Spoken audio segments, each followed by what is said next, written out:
গাউসুল আজম কে? A Abdul Qadir Jilani, B Khwaja Moinuddin Chishti, C Syed Ahmadullah Maizbhandari, জি কোনোটি নয়। আলহামদুলিল্লাহ, আমি উত্তর হিসেবে বেছে নিচ্ছি ডি, কোনোটিই নয়। লক করে দিব ইনশাআল্লাহ। ফ্রিজ করা হোক, ডি কোনোটি নয়।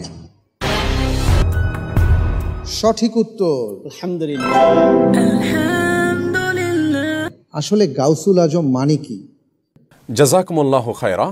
আমাদের সমাজে অনেক মানুষ আছেন যারা আব্দুল কাদের জিলানী রাহিমাহুল্লাহকে গাউসুল আজম মনে করে থাকেন, অথবা আল্লাহর কোনো নেককার বান্দা, কোনো ভালো মানুষ, কোনো আমলদার মানুষকে, বিশেষ ব্যক্তিদেরকে গাউসুল আজম মনে করা হয়ে থাকে।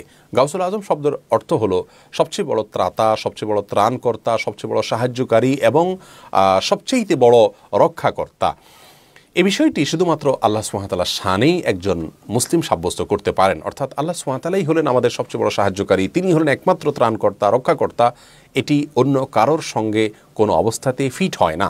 অতএব আল্লাহর যত নেককার বান্দাই হোক না কেন, তিনি আমাদেরকে রক্ষা করবেন না, আমাদেরকে রক্ষা করবেন একমাত্র আল্লাহ সুবহানাহু ওয়া তাআলা। কোরআনে হাকিমে আল্লাহ সুবহানাহু ওয়া তাআলা তার স্বয়ং নবী আলাইহিস সালামকে বলেছেন, কুল লা আমলিকু লাকুম দাররান ওয়ালা রাশাদা। হে রাসূল, আপনি বলে দিন মানুষদেরকে যে আমি তোমাদের কোনো ক্ষতি কিংবা লাভ কিছুই করার কোনো ক্ষমতা আমি রাখি না। অন্য আয়াতে আল্লাহ সুবহানাহু ওয়া তাআলা তার রাসূল সাল্লাল্লাহু আলাইহি ওয়াসাল্লামকে বলেছেন, কুল লা আমলিকু লিনাফসি নাফআন ওয়ালা দাররা। হে রাসূল, আপনি বলে দিন মানুষদেরকে যে আমি নিজের কোনো উপকার বা ক্ষতি করার কোনো ক্ষমতা রাখি না।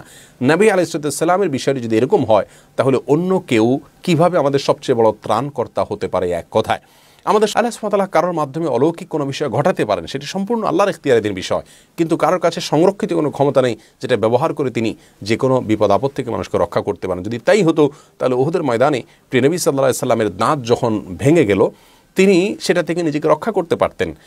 তিনি যখন রক্তাক্ত হলেন, সেটা থেকে তাকে নিজেকে রক্ষা করতে পারতেন, তার চাচাকে রক্ষা করতে পারতেন। আমরা দেখেছি এর কোনোটিই কিন্তু কখনো হয়নি।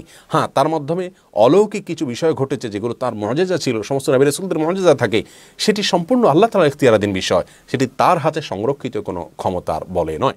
বিধান আমাদের সমাজে অনেকে মনে করেন কিছু কিছু বিশেষ ব্যক্তি আছেন, আল্লাহর কিছু নেককার বান্দা আছেন, যাদেরকে আল্লাহ রাব্বুল আলামিন এমন একটা পাওয়ার দিয়ে থাকেন যে আল্লাহর পক্ষ থেকে তারা মানুষের লাভ ক্ষতি করার জন্য নির্ধারিত, সাহায্য করার জন্য তারা সোল এজেন্টের ভূমিকা পালন করেন। অথচ এরকম কোনো ধারণা কোরআন এবং হাদিসের কোনো জায়গায় আমাদেরকে আল্লাহ সুবহানাহু ওয়া তাআলা দেননি, তার নবী আলাইহিস সালাম দেননি।